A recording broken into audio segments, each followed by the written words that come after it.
All right, straight up cutting across to more news break coming in. This one in the Kochhar case. We're now given to understand that Chanda Kochhar and Deepak Kochhar have been brought to court by the CBI. In fact, more news break coming in that Kochhars have been brought to court by the CBI. In fact, a permission has also been granted by the court to the lawyer to speak to Kochhars. So that's the news break coming in this hour. In fact, not just the Kochhars, Venugopal Dhoot has also been produced by the CBI before the court. So back-to-back news breaks coming in.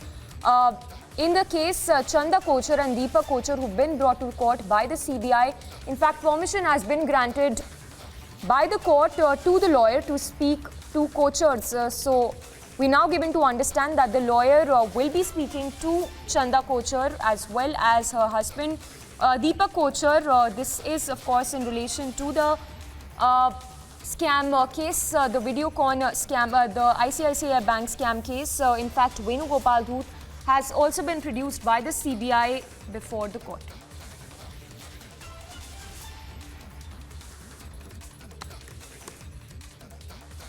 Exactly, those are the details we are bringing for you this minute at 2:59 p.m. where the Kochhars have been brought to court by the CBI. Remember, Venugopal Dhoot was also arrested this morning. He's also been produced in the court along with Chanda Kochhar and Deepak Kochhar, as the CBI had questioned the couple for 2 days, after which they've been produced in court again. Abhishek Kapoor, Senior Executive Editor, joining us on the broadcast. Abhishek, what more do we know at this point, all three of them in the court?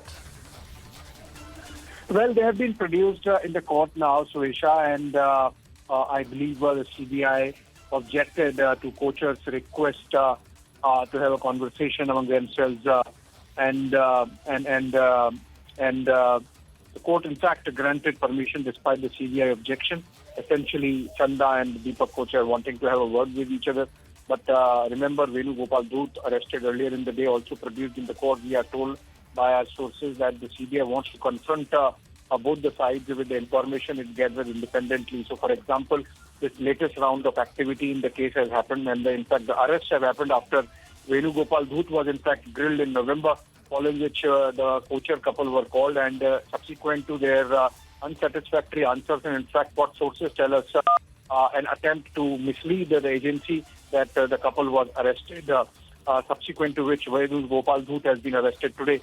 The case, of course, we know about ICICI Bank giving loans to Venugopal Dhoot's company when Chanda Kochhar was the MD of the bank, and subsequently Venugopal Dhoot transferring some funds to a company, New Power, owned by Kochhar. Now, that transfer of money was believed to be a kickback. Also, in fact, Venugopal Dhoot's company had a flat in Mumbai, in South Mumbai to be precise, bought sometime in 1996, and that also was transferred to one of the trusts run by Kochhar. So whether that also was part of the kickback, and that's the investigation for which the three might be questioned or confronted with whatever information the agency has gathered. So as of now, they have been produced in the court. The Kochhars wanted a conversation between themselves, a private conversation, which despite objections by the CBI has been allowed by the judge. And now there would be arguments from both the sides on whether Venugopal Dhoot can also be given custodial interrogation. Remember, the last 3 days were the turn of Kochhars to be questioned in custody. The CBI might say that in the custodial interrogation, they have got more facts from the Kochhars, because of which they have gone on to arrest Venugopal Dhoot, and it might now be the turn of Dhoot to be questioned in custody. Actually, that was going to be my next question to you, Abhishek, that what are the likely chances that the CBI will try and seek further custody for the Kochhars and also have Venugopal Dhoot in custody, such that all three of them can be questioned, and a chance that the CBI might want to question them together?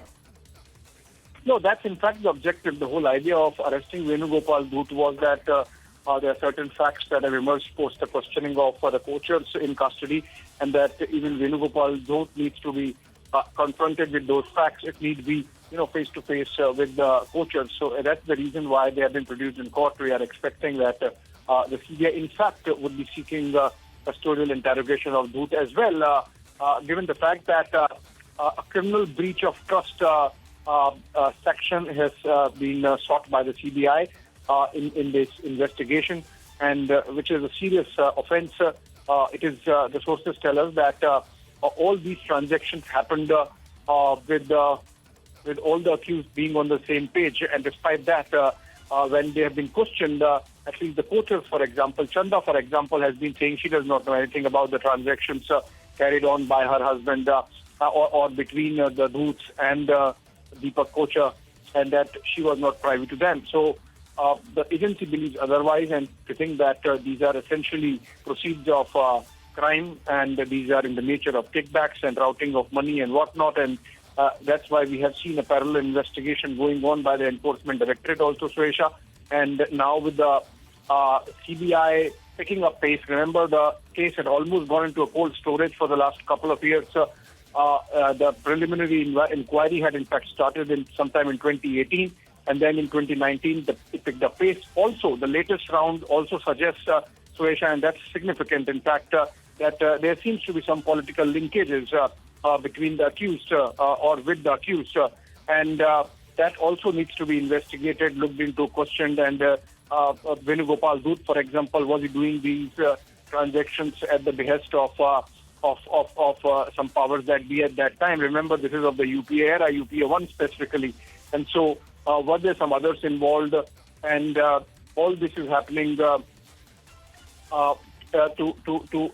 take the investigation forward, and in the light of the fact or the information that there is likelihood of some political connections also tumbling out. So it's not stopping at these people. Remember, these are very senior levels of corporate sector which came under the spotlight and under the scanner, subsequent to which these arrests have taken place. So a little more clarity needs to be there as to whether this was all a corruption from an era when all those scams really came out, which led to the undoing of the UPA and the Congress party.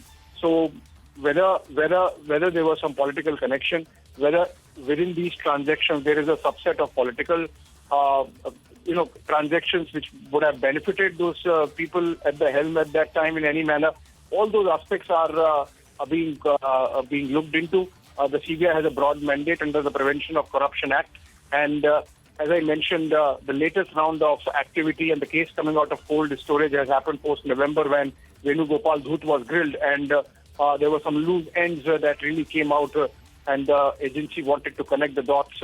And given the fact that the Kochhars really did not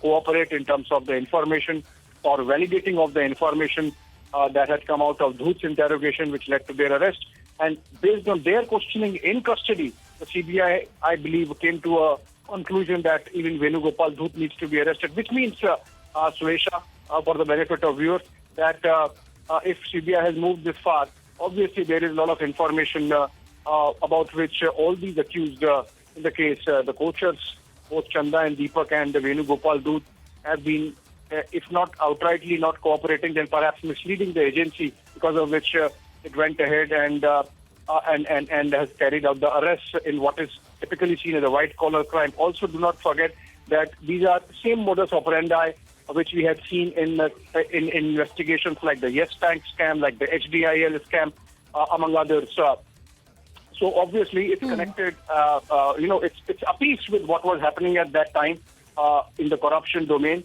and the agency picking up threads from where it left and has moved in the direction of these arrests. Obviously, in a while, we would know whether the CBI really wants a custodial interrogation of Venugopal Dhoot. Also, sources tell us, yes, that might happen. In fact, as we speak, arguments have begun, and for Chanda Kochhar, it's going to be Amit Desai, senior counsel, appearing in Bombay, and Advocate Vikram Chaudhary is to appear for Deepak, and Sandeep Lata appearing for Venugopal Dhoot. These are for the accused, and then, of course, the CBI to be represented, obviously, by the possibly the additional Solicitor General in Mumbai. We're waiting for that. Very likely, of course, a custodial interrogation of Venugopal Dhoot also to be sought. Absolutely, Abhishek. You put out every detail of the big picture, and I also want to tell our viewers that on our screens right now are live pictures coming in from the Mumbai court, where the Kochhars are being produced. Let's also add that Venugopal Dhoot will also be produced in the same court. And like Abhishek is telling us, that the primary aim is that the CBI seeks further custody for the Kochhars and Venugopal Dhoot as well, as Abhishek pointing out that information from the Kochhars that may have led to strong evidences against Venugopal Dhoot, that the CBI went ahead to arrest Venugopal Dhoot also this morning, and now all three have been produced in court. Those are live pictures coming in from outside court, where Chanda Kochhar, Deepak Kochhar, Venugopal Dhoot are being produced in the Mumbai court. And very shortly, I'm being told that the hearing is set to begin. Also, like Abhishek was telling us, that Senior Counsel Amit Desai will be appearing for Chanda Kochhar, and Advocate Vikram Chaudhary, who will be appearing for Deepak Kochhar, Advocate Sandeep Lata appearing for Venugopal Dhoot. Abhishek, I want to come back to you, because it is important to put out details of new power, renewables, and the link between the three, Chanda Kochhar, Deepak Kochhar and Venugopal Dhoot. Allegations of how Venugopal Dhoot had invested 64 crore rupees in new power renewables, which was managed by Deepak Kochhar as a part of quid pro quo, months after the Videocon Group was granted the loan by ICICI Bank between 2010 and 2012, when Chanda Kochhar was the CEO leading ICICI Bank. And this exactly is the link that is being alleged between the three that the CBI is now probing into.